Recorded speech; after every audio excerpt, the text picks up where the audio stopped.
दिल्ली में India mobile Congress की 7वीं प्रदर्शनी, पीएम मोदी ने किया उद्घाटन। पीएम मोदी ने प्रदर्शनी का किया निरीक्षण। जियो चेयरमैन आकाश अंबानी ने पीएम को दी नई टेक्नोलॉजी के बारे में जानकारी। गाजा पर इजराइल का लगातार हमला। गाजा में पिछले 24 घंटे में 442 लोगों की हुई मौत।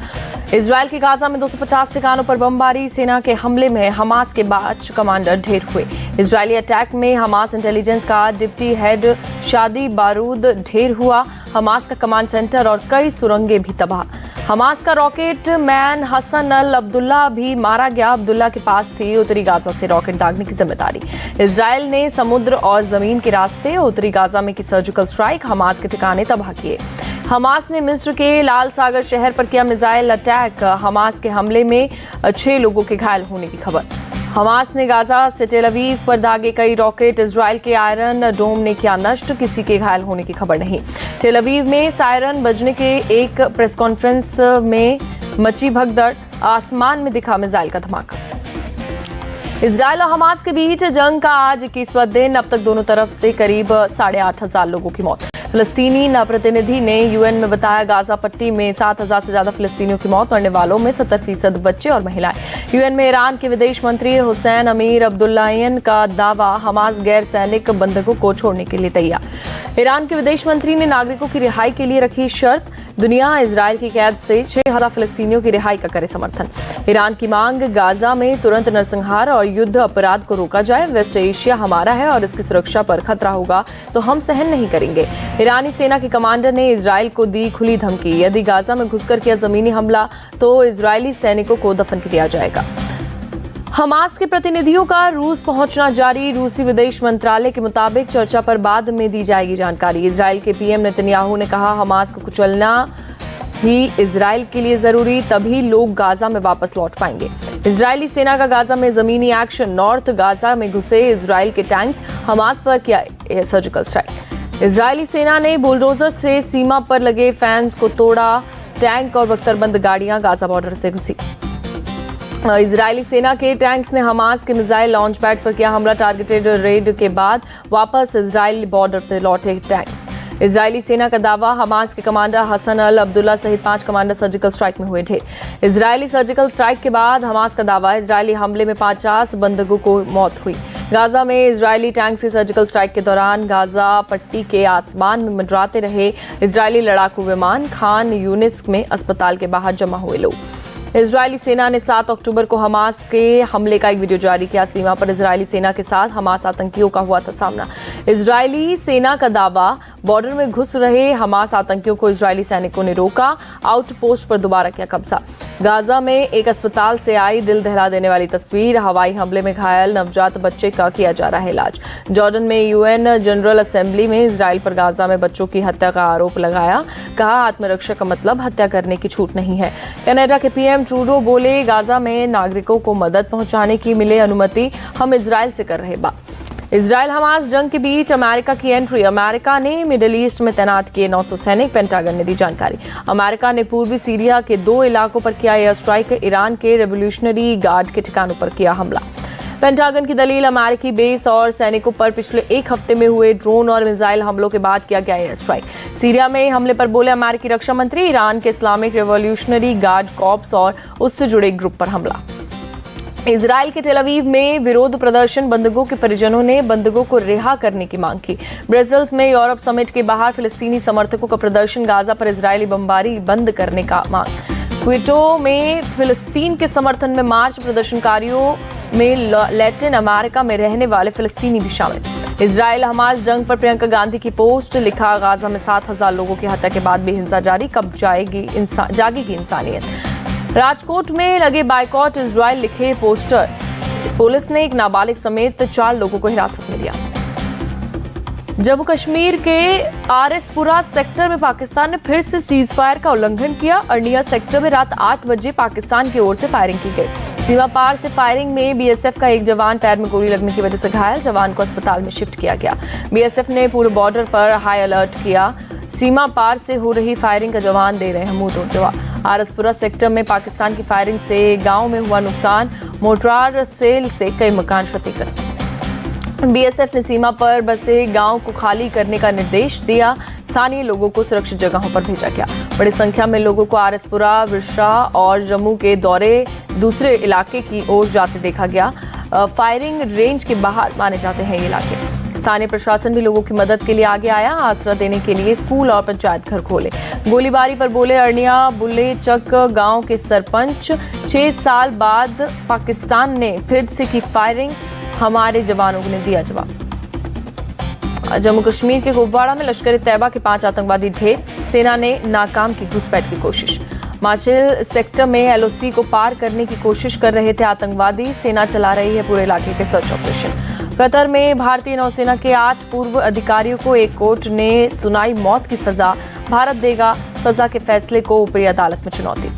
कतर की अल दहरा कंसल्टेंसी में काम कर रहे थे 8 भारतीय, सभी पर इजराइल के लिए जासूसी करने का आरोप। भारतीय विदेश मंत्रालय ने फैसले पर हैरानी जताते हुए कहा, सरकार इस केस को दे रही है प्रायोरिटी, सभी कानूनी विकल्पों पर किया जा रहा है विचार। कतर में नेवी अफसरों को फांसी की सजा पर बोले राउत, 8 साल से जेल में, सरकार और विदेश मंत्रालय ने कैद किया। चुनाव आयोग ने कांग्रेस महासचिव प्रियंका गांधी को भेजा शो कॉज नोटिस, चुनावी भाषण में पीएम मोदी को लेकर झूठ फैलाने का आरोप। चुनाव आयोग का असम के सीएम हेमंत को कारण बताओ नोटिस, कांग्रेस ने की थी एमएलए मोहम्मद अकबर पर सांप्रदायिक बयान देने की शिकायत। पश्चिम बंगाल के वन मंत्री ज्योतिप्रिय मलिक को ईडी ने किया गिरफ्तार, राशन वितरण घोटाला मामले में हुई गिरफ्तारी। ईडी ने ज्योतिप्रिय मलिक से करीब 20 घंटे तक की पूछताछ की, सुबह करीब 3:30 बजे किया गिरफ्तार।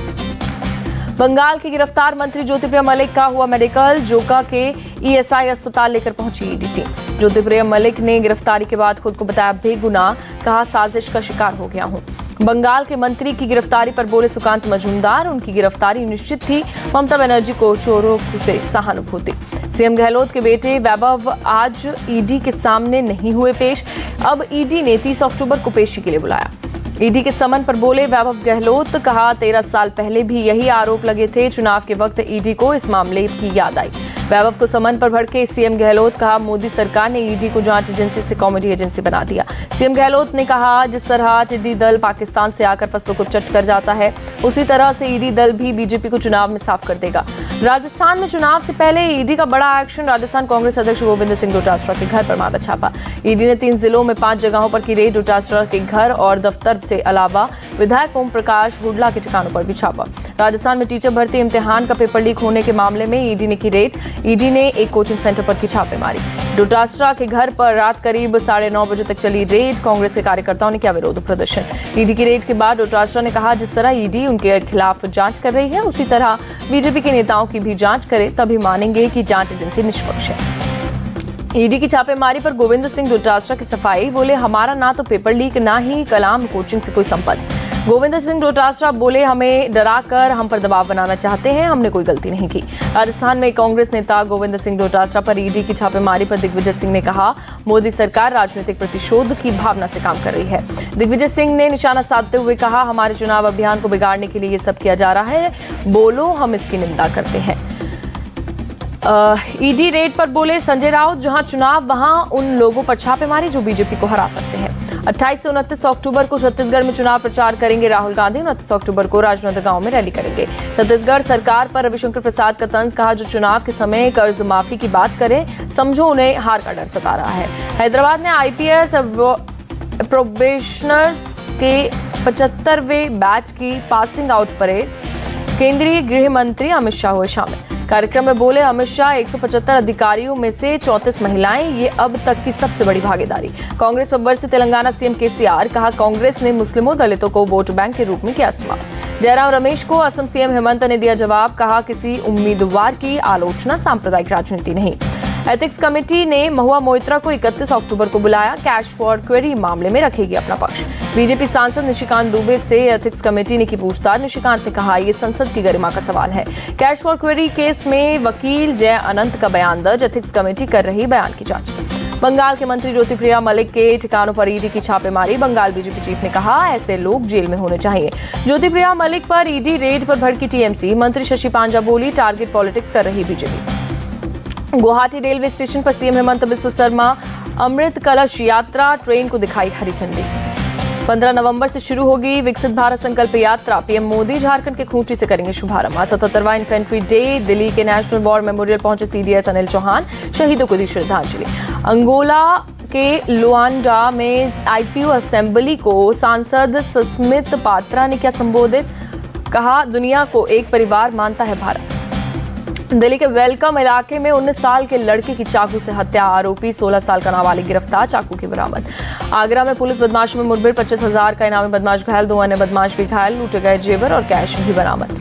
राजस्थान के राजसमंद में दिमागी तौर पर कमजोर नाबालिग से रेप, पुलिस ने 2 आरोपियों को किया गिरफ्तार। राजसमंद रेप कांड पर बीजेपी का गहलोत सरकार पर आरोप, मामले को दबाने की कोशिश कर रही कांग्रेस, आरोपी कांग्रेस से जुड़े हुए। अखिलेश यादव ने कानपुर झोपड़ी अग्निकांड पर किया पोस्ट, सरकार पर पीड़ित परिवार की मदद करने का वादा पूरा न करने का आरोप। पंजाब के मोगा में युवक की पीट कर हत्या, वीडियो से हुआ खुलासा, पहले चोट लगने से मौत की बात आई थी सामने। बागा पुराना में 16 अक्टूबर को हुई थी हत्या, मां की शिकायत पर 6 नामजद और 15 अज्ञात लोगों पर केस दर्ज। दिल्ली में आज फिर प्रदूषण से हालात खराब, AQI 249 के खराब स्तर पर रिकॉर्ड किया गया। मुंबई में प्रदूषण से हो रही है परेशानी, एयर क्वालिटी इंडेक्स 150 के करीब दर्ज, कई हिस्सों में हुई धुंध। डेंगू के मामलों पर दिल्ली की मेयर शैली ओबरॉय ने कहा, हालात काबू में है, लोगों को घबराने की जरूरत नहीं। शैली ओबरॉय ने बताया, ऐसा कोई भी गंभीर मरीज नहीं है जिसे प्लेटलेट्स की जरूरत हो, नगर निगम हर संभव मदद उठा रहा है।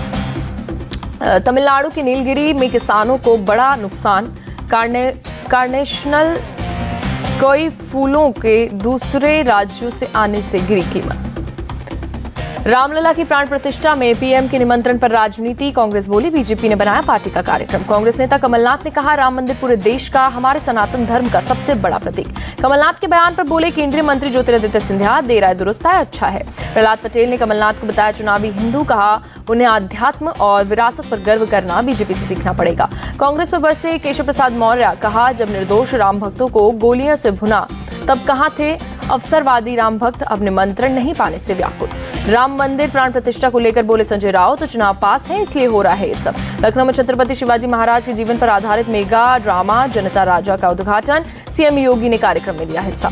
रूस यूक्रेन ने जंग पर अमेरिका का बड़ा ऐलान, यूक्रेन को देगा $150 मिलियन की मिलिट्री मदद। चीन के पूर्व पीएम ली केक्यांग का निधन, 68 साल की उम्र में हार्ट अटैक से मौत हुई। रूस के राष्ट्रपति पुतिन ने किया स्पेस प्रदर्शनी का दौरा, कहा अब रूस के लिए अंतरिक्ष में अपना अलग ऑर्बिटल स्टेशन बनाना जरूरी। लोन रिकवरी के लिए आरबीआई ने रखे नए अंकुश के प्रस्ताव, ग्राहक को सुबह 8 बजे से पहले और शाम 7 बजे के बाद कॉल नहीं कर सकते एजेंट। आरबीआई का प्रस्ताव, ग्राहकों की क्रेडिट सूचना अपडेट में ढिलाई पर क्रेडिट सूचना कंपनियों को करना होगा भुगतान, प्रतिदिन ₹100 का देना होगा मुआवजा। सरकार ने बासमती चावल के निर्यात के लिए न्यूनतम मूल्य में की कमी, $1200 प्रति टन से घटाकर $950 प्रति टन किया। लखनऊ के एकाना स्टेडियम में टीम इंडिया ने की प्रैक्टिस, बल्लेबाजी और गेंदबाजी के साथ खिलाड़ियों ने फील्डिंग का भी अभ्यास किया। विराट कोहली ने बल्लेबाजी के साथ गेंदबाजी की प्रैक्टिस की। इंग्लैंड के खिलाफ मैच में 6वें गेंदबाज की दूर कर सकते हैं कमी। ऑस्ट्रेलिया की टीम धर्मशाला पहुंची, कल न्यूजीलैंड से होगा मुकाबला। आईपीएल 2024 की नीलामी 19 दिसंबर को दुबई में हुई। दुबई में होगी कई विदेशी खिलाड़ियों के शामिल होने की उम्मीद। गोवा में 37वें नेशनल गेम्स का रंगारंग शुरुआत, मडगांव के जवाहरलाल नेहरू स्टेडियम में पीएम ने किया उद्घाटन। मोदी बोले भारत ओलंपिक मेजबानी के लिए तैयार, सरकार ने पिछले 9 वर्षों में खेलों पर खर्च 3 गुना बढ़ाया। पीएम मोदी ने कहा नेशनल गेम्स खिलाड़ियों के लिए मजबूत लॉन्च पैड की तरह सभी को करना चाहिए सर्वश्रेष्ठ प्रदर्शन। भारत ने नेपाल क्रिकेट टीम को 20 विकेट की गिफ्ट, काठमांडू में भारतीय एम्बेसी में हुआ कार्यक्रम। तारा सुतारिया की सर्वाइवल थ्रिलर फिल्म अपूर्वा का ट्रेलर लॉन्च, लुटेरों के बीच फंसी तारा का डर और खौफ आया नजर। कंगना रनौत ने तनु वेड्स मनु के पार्ट 3 बनाने का किया ऐलान, मनु के किरदार पर अभी सस्पेंस बरकरार। सोनू सूद प्रोडक्शन की पहली फिल्म फतेह की शूटिंग पूरी, जैकलिन फर्नांडिस और टीम के साथ फोटो शेयर किया। सलमान खान के बहनोई आयुष शर्मा की एक्शन मूवी रुसलान 12 जनवरी को होगी रिलीज, आयुष ने शेयर किया फर्स्ट लुक।